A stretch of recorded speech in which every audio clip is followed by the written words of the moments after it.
Miss Keller, I have a question. You were talking about the Israelis and the Palestinians, but I don't see Palestine on the map. Well, Lisa, the Palestinians live here, but they don't have a country of their own. Why not?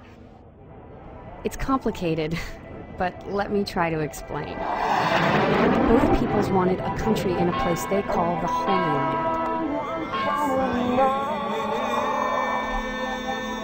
After World War II, Western powers divided it between them, but Arab nations said no.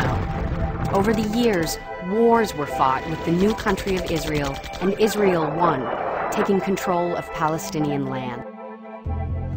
There hasn't been peace since.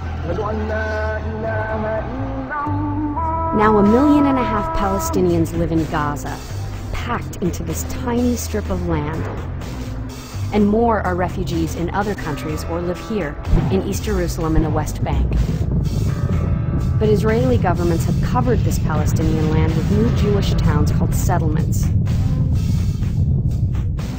Settlers are just 1/10 of the population, but they've taken over most of the land.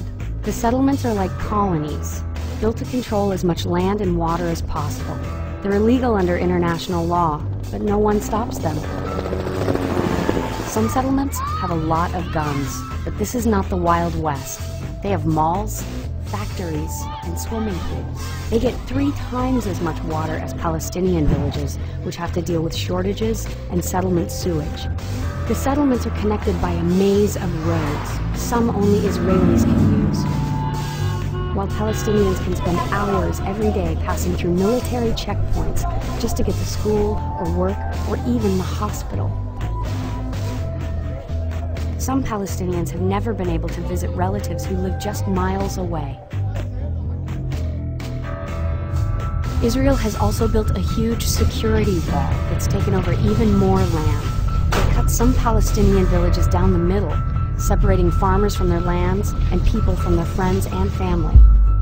So the real map looks like this, with the wall, roads, and over 200 settlements squeezing Palestinians into small pockets. You see, Lisa, today there still really isn't a place that Palestinians can call their own.